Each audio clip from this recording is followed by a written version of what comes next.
about a specific chemical called mercury. Now, as you see in slide number 1, I will be talking about mercury.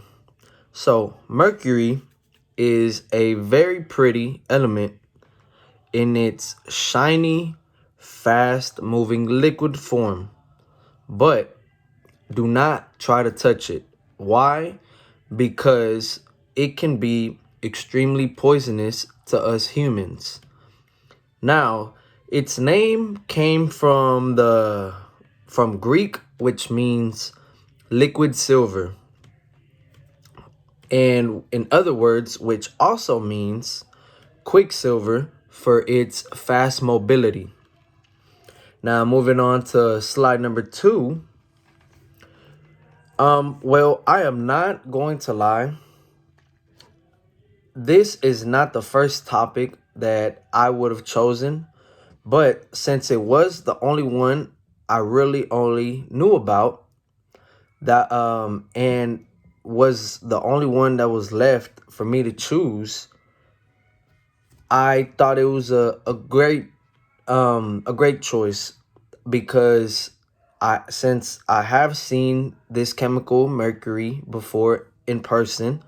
I have not held it in my hand though, or touched it, because obviously I don't want to get infected or like die or something. I don't want to die or get anything anything to happen to me. So, but I have seen it in person. I think I seen it in high school.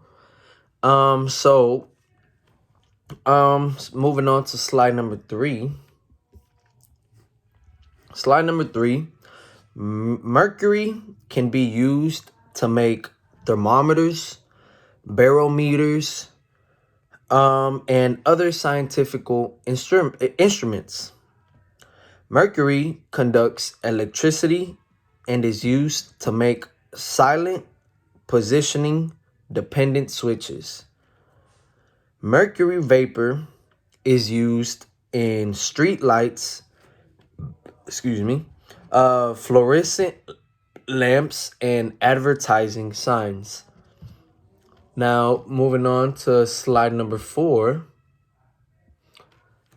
which is that very awesome picture right there. It looks like a little circle with a little cross on it.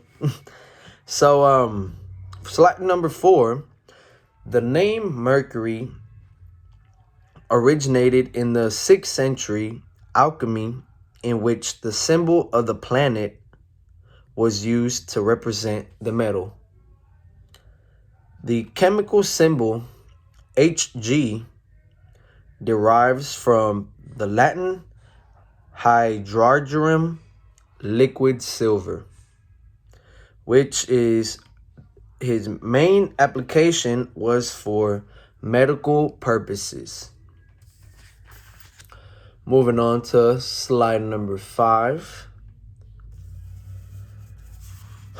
The inhalation of mercury vapor can produce harmful effects on the nervous, digestive, and immune systems, lung and kidneys, and may even be fatal. The inorganic salts of mercury are corrosive to the skin, eyes, and gastrointestinal tract, and may induce kidney toxicity if ingested. So in other words, don't put it in your body. Moving on to slide number 6, which is with the girl holding her head like this. Now, I thought that was a good photo because of what I am about to say. For slide number 6, metallic mercury mainly causes health effects. She kind of looks like she's going through something, you know what I mean? When inhaled as a vapor, where it can be absorbed through the lungs. And it causes tremors, emotional changes such as mood swings, irritability, nervousness, and excessive shyness. Slide number 7 is going to be that little cool looking brain in a metal form. So for slide number 7, most people are exposed to low levels of mercury, often through chronic exposure. However, some people are exposed to high levels of mercury, including acute exposure. Now, moving on to slide number 8. Slide number 8, mercury is a persistent bioaccumulative toxic pollutant. When released into the environment, it accumulates in water-laid sediments where it converts into toxic methyl mercury and enters the food chain. Now, I thought that was a good photo for number 8 because since right here is talking about when released into the environment, it accumulates in water-laid sediments.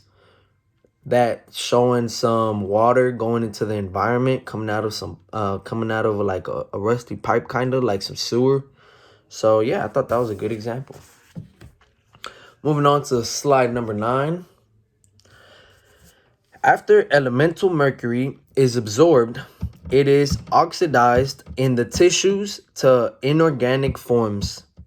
Blood concentrations decline initially with rapid half-life of approximately 1 to 3 days, followed by a slower half-life of approximately 1 to 3 weeks. Now, because mercury is a persistent substance, it can build up or bioaccumulate in living organisms, inflicting increasing levels of harm on higher order species such as predatory fish. And then for slide number 10, which is my references, and that is it. Thank you guys for your time, and y'all be safe.